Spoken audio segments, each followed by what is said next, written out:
So hello student, today is the day 32 of our answer writing challenge.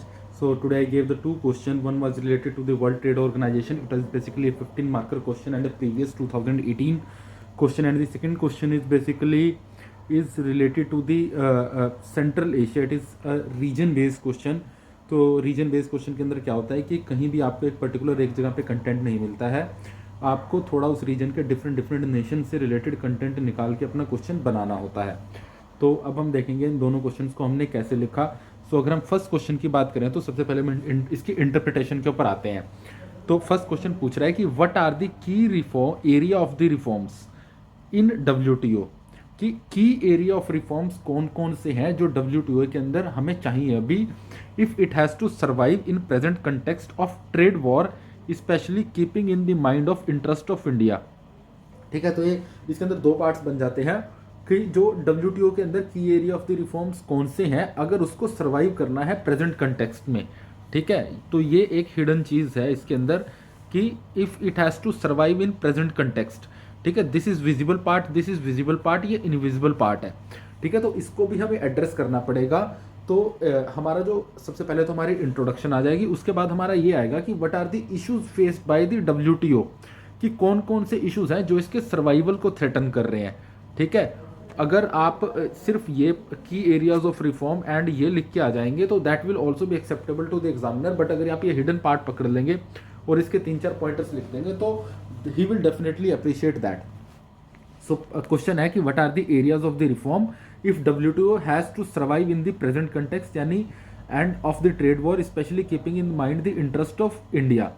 तो अब हम शुरू करते हैं इंट्रोडक्शन के ऊपर कि इंट्रोडक्शन इसकी सबसे पहले है तो डब्ल्यूटीओ की डेफिनेशन के ऊपर आ सकती है, कब इस्टेब्लिश हुआ था, या फिर सीधा ट्रेड वॉर के ऊपर आ सकती है। तो मैंने ट्रेड वॉर के ऊपर डेफिनेशन लिखी है कि what is actually trade war. Trade war is a situation when a country use measures like the protectionism, for example tariff quota based restriction, to damage the other country economy। तो ये मैंने 4 line की एक technical definition trade Wars की लिख दी।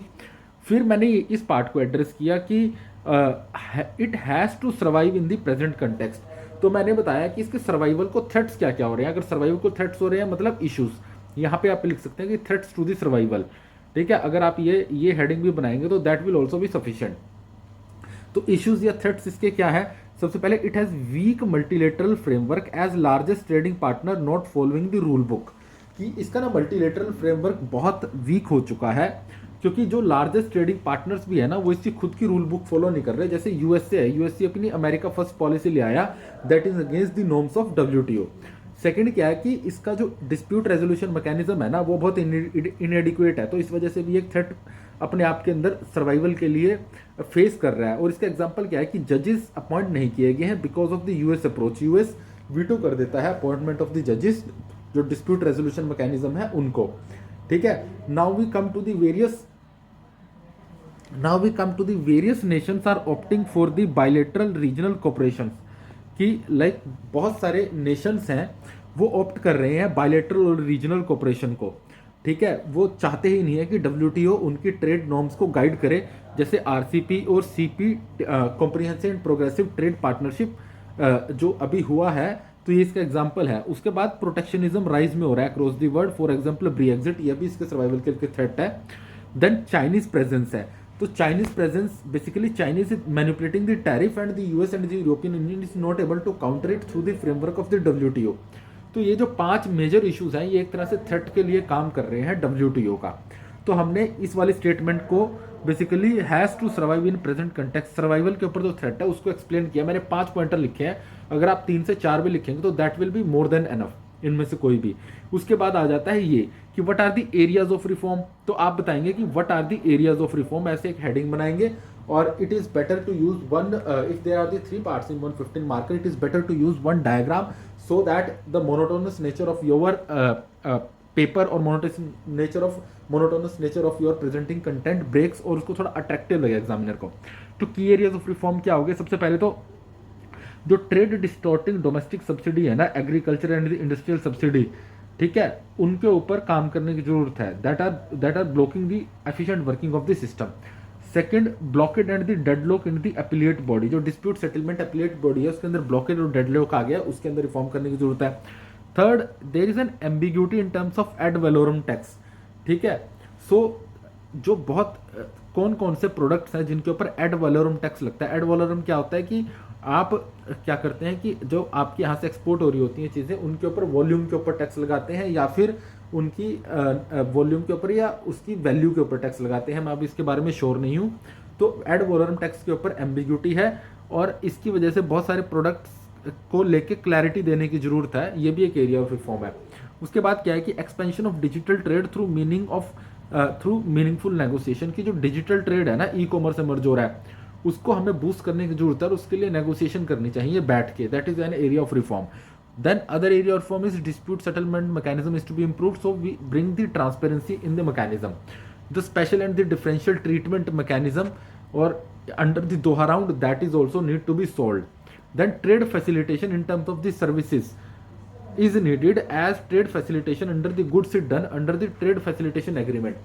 कि भाई पहले क्या हुआ था कि जो ट्रेड फैसिलिटेशन एग्रीमेंट WTO ने पास किया था, उसने गुड्स के टर्म्स के अंदर ट्रेड को फैसिलिटेट प्रमोट करने के लिए काम किया था, बट उसने सर्विस इंक्लूड नहीं की थी।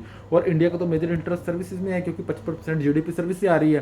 Then new rule book for the new businesses. Important ये है कि there are some businesses like the e commerce which are emerging. So अब उन ई कॉमर्स को गाइड करने के लिए नए रूल बनाने की जरूरत है ग्लोबल लेवल के ऊपर। So also there is a rising gap between the developed and developing countries, so that must be narrowed at the WTO। ठीक है, तो ये सब रिफॉर्म्स हैं। आप मैंने 9 रिफॉर्म लिख दिया, आप 8-7 भी लिख देंगे, that is more than sufficient. Now interest of India that should be taken care of, कि कौन कौन से इंटरेस्ट है इंडिया के जिनको टेकन केयर करने की जरूरत है। डायरेक्ट ये तीसरा पार्ट है। तो आप देखिए कि मैंने स्ट्रक्चर इस तरह से किया है, जो हिडन पार्ट है उसको आधा पेज दिया, ठीक है। उसके बाद जो मेन पार्ट था की एरिया और रिफॉर्म, उसको पूरा 1 पन्ना दिया। फिर 1 पेज मैंने इंटरेस्ट ऑफ इंडिया को दिया, जो भी एक मेजर पार्ट था। तो इस तरह से मैंने 3 पेजेस कंप्लीट किए। ऐसा नहीं करना है कि मेजर पार्ट को आधे पेज में लिख दो और जो माइनर पार्ट है उसको आप 1 पेज में लिख दें। सो पहला इंडिया का इंटरेस्ट क्या केटर करना है कि जो पेटेंट रिलैक्सेशन है उनके ऊपर टेम्परेरली वेव करना है IPR में, ठीक है। जो IPR नॉर्म्स हैं उनके ऊपर पेटेंट रिलैक्सेशन देने की जरूरत है, जैसे कोविड-19 के केस के अंदर, ताकि और जो पेटेंट होल्डर की कंसेंट के बिना 5 साल तक कोई भी इसको मैन्युफैक्चर कर सके, ठीक है। सेकंड क्या है कि जितनी भी ये रिफॉर्म्स हैं इनके अंदर फ्री और फेयर ट्रेड की बात करनी पड़ेगी, and we should restrict imposing the unlawful trade barriers, जैसे SPS and technical barrier to trades, कि भाई हमें फेयर एंड फ्री ट्रेड को ध्यान में रखना पड़ेगा, ताकि जो unlawful trade practice developed countries लगा देती हैं सैनिटरी एंड फाइटोसैनिटरी एग्रीमेंट और टेक्निकल बैरियर ऑफ ट्रेड के अंदर, तो उनके ऊपर ध्यान देने की जरूरत है। Then eliminating the subsidy to the one involved in IUU fishing, कि हमें सब्सिडीज को खत्म करने की जरूरत है, कि जो इलीगल अनरेगुलेटेड अनरिपोर्टेड फिशिंग से रिलेटेड है ना, उनके ऊपर जो फिशेज होती हैं, जैसे WTO ने फिशिंग के ऊपर बहुत सारी सब्सिडीज दी जाती हैं, तो उन्होंने बोला है कि IUU illegal unreported unregulated fishes, यानी आप जो छोटे छोटे मछुआरे होते हैं वो अपनी किश्तियाँ उठा के कहीं पे भी फिशिंग करने लग जाते हैं, तो उनके ऊपर सब्सिडी खत्म करनी पड़ेगी। तो ये एक इंडिया के इंटरेस्ट में है, इंटरेस्ट की बात है जो ध्यान में रखना चाहिए। उसके बाद एग्रीकल्चरल सब्सिडीज हैं, जैसे WTO के अंदर थी, जैसे ग्लोबल स्टॉक होल्डिंग नॉर्म्स, एक टेक्निकल टर्म्स है, ये बहुत इंपॉर्टेंट इशू है। ग्लोबल स्टॉक होल्डिंग नॉर्म्स क्या होता है कि जब WTO का दोहा राउंड हुआ था तो उन्होंने बोला था कि इंडिया अपनी टोटल एग्रीकल्चरल GDP का 10% तक सब्सिडी दे सकता है, जैसे हम MSP देते हैं। बट अब क्या हो गया है कि अब इसको चैलेंज करने लग गए हैं वेस्टर्न कंट्रीज, तो ग्लोबल स्टॉक होल्डिंग नॉर्म्स का जो इशू है उसको भी सॉल्व आउट करना चाहिए इंडिया को अपने इंटरेस्ट के लिए। Then permanent solution peace clause को दिया जाना चाहिए। बाली कॉन्फ्रेंस में जो पीस क्लोज आया था, बेसिकली जो ये इशू था ग्लोबल स्टॉक होल्डिंग नॉर्म्स का, इसके अंदर 2012 तक की सब्सिडी दे सकते थे, उसके बाद पीस क्लोज लाया गया था बाली कॉन्फ्रेंस में, ताकि सब्सिडी को एक्सटेंड किया जा सके। तो अब क्या है कि इस जो परमानेंट सॉल्यूशन इसका टेम्परेरी है, ये इसको परमानेंट करना चाहिए, ठीक है। Then special and differential treatment should be provided under generalise system of preference scheme, कि जो India is a developing country है तो उसको स्पेशल एंड डिफरेंशियल ट्रीटमेंट देना जाना चाहिए नेगोशिएशन में, specially generalise system of preferences जो वेस्टर्न कंट्रीज की स्कीम है उनमें। ये जनरलाइज सिस्टम ऑफ प्रेफरेंसेस क्या होता है कि जो यूरोपियन यूनियन है या फिर USA है, वो अगर कोई डेवलपिंग या लीस्ट डेवलप्ड कंट्री है उनसे कोई गुड आएगी तो उन पर कम टैरिफ लगाएगा। उस स्कीम का नाम है जनरलाइज सिस्टम ऑफ प्रेफरेंसेस, ठीक है। Now we come to the issues which are related to the e-commerce service sector trade facilitation to be resolve, यानी ई-कॉमर्स और सर्विस सेक्टर या ट्रिप्स प्लस जो आ रहा है, मतलब IPR के ऊपर जो नया ट्रिप्स आ रहा है, तो उसके अंदर जो इंडिया रिलेटेड इश्यूज है उनको सॉल्व करना चाहिए। Then we come to the conclusion कि भाई as the regional agreements are threatening the WTO, for example RCEP, it must resolve it through the multilateral trade negotiation and swift rule making to address the current challenges. कि भाई अब आजकल क्या हो रहा है कि जो रीजनल अरेंजमेंट्स हो गए हैं वो काफ़ी प्रोमिनेंट हो गए हैं, जैसे RCP हो गया, CTPPA हो गया, कॉम्प्रिहेंसिव प्रोग्रेसिव ट्रेड पार्टनरशिप। तो WTO को मल्टीलेटरल ट्रेड नेगोशिएशन पे ध्यान देना चाहिए और अपने रूल मेकिंग को अच्छा करना चाहिए ताकि ये सब चैलेंजेस टैकल किए जा सकें और प्रेजेंट टाइम में इसकी रेलेवेंस बनी रहे। Now we come to the second question.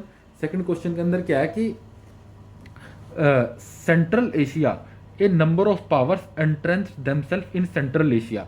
कि ये कह रहा है कि पहला पार्ट तो ये हो गया कि बहुत सारी पावर्स हैं जो अपने आप को सेंट्रल एशिया में इस्टेब्लिश कर चुकी हैं, and which is a zone of interest, यानी सेंट्रल एशिया एक जोन ऑफ इंटरेस्ट है इंडिया के लिए। ठीक है, discuss the implication in the context of India joining Ashgabat agreement. तो देखो यहाँ पे ना 4 पार्ट्स हो गए हैं। ठीक है, इंटरप्रिटेशन में आप देखो, आप बहुत सारे बच्चे तो मिस कर जाएंगे कि भाई इन्होंने पूछा क्या है। ठीक है, सब तो ये कह रहे हैं कि भाई जो सेंट्रल एशिया है ना उसके अंदर बहुत सारी पावर्स अपना इन्वॉल्वमेंट कर चुकी हैं। ठीक है, तो आपको बताना है पहला पार्ट कि किस तरह से कौन कौन सी कंट्रीज हैं जो सेंट्रल एशिया में इन्वॉल्व हो चुकी हैं और वो कैसे हो चुकी हैं। तो इसके ऊपर आप बहुत लंबा चौड़ा नहीं लिखना, बस एक एग्जांपल देके और ये बता कि कौन सी कंट्री है ये लिखना है। फिर ये लिखना है कि Central Asia which is a zone of interest to India. फिर आपको ये भी एक्सप्लेन करना है कि भाई ये जो सेंट्रल एशिया है ये इंडिया के लिए जोन ऑफ इंटरेस्ट कैसे है। ठीक है, इसके अंदर भी आप 8-9 पॉइंट लिख सकेंगे, बट आपको क्या है कि ये दोनों चीजें आपको एक पन्ने पे करनी है तो 4-4 पॉइंटर्स दोनों के बहुत हैं। ठीक है, कि आपको ये दिखाना है कि पहला पार्ट की कौन कौन सी पावर एंट्रेंस्ड है, फिर ये जोन ऑफ इंटरेस्ट इंडिया के लिए कैसा है, फिर discuss the implication in context of India joining Ashgabat agreement. फिर आपको लिखना है कि भाई ये जो अशबाक एग्रीमेंट है क्या, थोड़ा सा 3-4 लाइन में बताना है। फिर आपको ये एक इंपॉर्टेंट पार्ट जो इन्होंने एक्सप्लिसिटली पूछा है कि इम्प्लीकेशन फॉर द इंडिया, कि जो अशबाक एग्रीमेंट है उसकी इम्प्लीकेशन एग्रीमेंट की इंडिया के लिए क्या क्या है, और फिर कंक्लूड कर देना। तो देखो इतनी सारी इंफॉर्मेशन है, देयर आर 4 पार्ट्स। उन 4 पार्ट्स को 2 पेजेस में लिखना है, 150 वर्ड्स के अंदर लिखना है। तो वो भी एक आर्ट होता है, जब बहुत सारे पार्ट्स पूछे जाए ना, तो जब वो बहुत सारे पार्ट्स पूछे जाएं तो आपको करना क्या होता है कि एक डायग्राम्स के थ्रू आप जितना दिखा सके, जो माइनर पार्ट्स होते हैं उतना दिखाइए, क्योंकि आपका स्पेस बच जाएगा। तो हम इंट्रो के ऊपर आते हैं कि like central Asia consist Kazakhstan, Kyrgyzstan, Tajikistan, Turkmenistan and Uzbekistan and it was the part of former Soviet union. ये मेरी इंट्रो होगी 3 लाइन्स की। मैंने सिर्फ 3 लाइन की इंट्रो दी, ज़्यादा लंबी इसलिए नहीं दी क्योंकि भाई मेन बॉडी में बहुत कुछ लिखने को है। अगर मैं 7-8 लाइनें ही यहाँ तक इंट्रो को दे दूंगा तो मेरे पास पेज ही नहीं बचेगा लिखने का। ठीक है, फिर हम आ जाएंगे कि what are the who are the outside powers जो इन्वॉल्व हो रखी हैं सेंट्रल एशिया में। सबसे पहले चाइना इन्वॉल्व हो रखी है, कैसे? OBOR के थ्रू और डेप ट्रैप डिप्लोमेसी के थ्रू। बस मैंने इतना सा लिख के बता दिया, चाइना इन्वॉल्व है, OBOR से दिखता है और डेप ट्रैप डिप्लोमेसी से लिखता है। फिर कि रशिया इन्वॉल्व है, कलेक्टिव सिक्योरिटी ट्रीटी ऑर्गेनाइजेशन उसका एग्जांपल है। यूएसए इन्वॉल्व है, यूएसए तो सबसे पहली कंट्री थी जिसने रिकॉग्नाइज की थी सेंट्रल एशियन कंट्रीज की इंडिपेंडेंस पोस्ट 1990s के अंदर, तो इस तरह से यूएसए इन्वॉल्व है। उसके बाद इंडिया भी इन्वॉल्व है। इंडिया कैसे इन्वॉल्व है? अपनी तापी पाइपलाइन के थ्रू साइन किया हुआ है international north south transit corridor, और काजिंद और खंजर एक्सरसाइजेस सेंट्रल एशियन नेशंस के साथ कंट्री है करती है। तो 4 नेशंस हैं जो बहुत प्रोमिनेंटली इन्वॉल्व हो रखे हैं। दिखाने को तो आप इसमें 8 नेशन दिखा दो, बट 8 नेशन दिखाने की जरूरत नहीं है क्योंकि 10 नंबर का क्वेश्चन है और सिर्फ आपको 1/3 ऑफ पेज में खत्म करना है ना, तो आप सिर्फ प्रोमिनेंट पावर्स दिखाएंगे। ठीक है, फिर आप ये दिखाओगे कि how it is a zone of interest for India, कि जोन ऑफ इंटरेस्ट क्यों है। सबसे पहले तो इसकी स्ट्रेटेजिक लोकेशन है, it is the cross road of Middle East, South Asia and Russia, आपने एक पॉइंटर में खत्म किया। ठीक है, फिर it has vast energy sources, gas reserves है और यूरेनियम है यहाँ पे। It then third, it has a pivotal role in Europe Asia connectivity, कि ये बहुत इंपॉर्टेंट रोल प्ले करता है यूरोप और एशिया की कनेक्टिविटी में, जैसे OBOR की सक्सेस इसी एरिया के ऊपर डिपेंड करती है। Then role in the border regional security, की इसका बहुत इंपॉर्टेंट रोल है रीजनल सिक्योरिटी मेंटेन करने के लिए, क्योंकि यहाँ पे इंपॉर्टेंट हो जाता है रिलीजियस एक्सट्रीमिटिज्म और फंडामेंटलिज्म को चेक करना सेंट्रल एशिया में, अदरवाइज यहाँ पे भी टेररिज्म के फैलने के चांसेस हैं, तो ये भी इंडिया के इंटरेस्ट में है। तो how it is zone of interest आपने 4 पॉइंटर लिखे, लिखने को 8 भी लिख दो, बट इतने की ही जरूरत है। ठीक है, देन व्हाट इज अशबागत एग्रीमेंट, ठीक है, कि अशबागत एग्रीमेंट क्या होता है। ठीक है, तो ये होता है कि Ashgabat agreement the international multimodal transport and the transit corridor है ये between the central Asia and the Persian Gulf countries that came into force in 2016 to enhance the Eurasian connectivity. सिर्फ आपने बता दिया क्या है ये, कि एक मल्टीमोडल ट्रांसपोर्ट और ट्रांजिट कॉरिडोर है ताकि यूरोशियन कनेक्टिविटी को बढ़ाया जाए, और 2016 में ये हुआ था 2016 में। फिर आप आ जाते हैं what are the implication of the Ashgabat agreement for India. तो इंडिया के कंटेक्स्ट में अशबाक्त एग्रीमेंट अगर इंडिया साइन करेगा, सेंट्रल एशिया के साथ इंडिया की कनेक्टिविटी बढ़ेगी। तो सबसे पहले it will boost the connectivity to the central Asia and the Eurasian region. उससे क्या होगा कि this will increase the trade potential by access to the mineral and investment in the manufacturing potential. कि सबसे पहले कनेक्टिविटी अगर central Asia से और यूरेशियन रीजन से बढ़ेगी तो ट्रेड पोटेंशियल बढ़ जाएगा, क्योंकि इंडिया अब इन्वेस्ट करेगा मैन्युफैक्चरिंग और मिनरल सेक्टर के अंदर वहां पे। सेकंड, इंडिया की एनर्जी सिक्योरिटी, ऑयल और गैस सिक्योरिटी जो है वो बढ़ेगी तापी पाइपलाइन के थ्रू, और क्रॉस बॉर्डर जो फ्लो ऑफ रिसोर्सेज है ना वो बहुत ईजी हो जाएगा। ठीक है। Then we come to it will open up new market for the export of India, कि नई मार्केट इंडिया को मिलेगी अपने एक्सपोर्ट के लिए, जैसे हम एफटीए यूरेशियन यूनियन के साथ साइन कर पाएंगे। ठीक है। Then fifth is it full utilisation of the existing route and realise the potential of the Chabahar port, कि अगर आप अशबाग एग्रीमेंट साइन करेंगे तो चाबहार पोर्ट और भी बहुत अच्छे से उसका पूरा पोटेंशियल यूटिलाइज किया जा सकता है।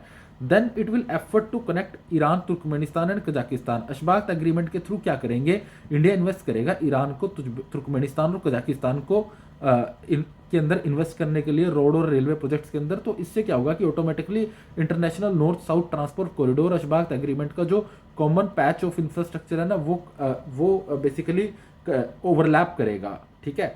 तो उससे भी इंडिया का बेसिकली इंडिया की गुडविल वहां पे बढ़ेगी, इंडिया की रिसोर्सेज बच जाएंगे। तो हम कंक्लूजन की तरफ आ जाते हैं कि कंक्लूजन वही हमारे पास 4 लाइन बची हैं, और कंक्लूजन के अंदर एक दो स्टेप बताना चाहिए कि गवर्नमेंट मस्ट स्टैब्लिश जियो कल्चरल टाइज, गवर्नमेंट को जियो कल्चरल टाइज बनाने चाहिए, और इसको मिनरल रिसोर्सेज और कनेक्टिविटी स्टैब्लिश करनी चाहिए चाबहार पोर्ट के थ्रू, ताकि बेस्ट रिजल्ट आ सकें। सो आई होप कि इन दोनों क्वेश्चन में आपको कंटेंट किस तरह से स्ट्रक्चर करना है, किस तरह से किस पार्ट को कितना एड्रेस करना है, आपको समझ आया होगा। Thank you.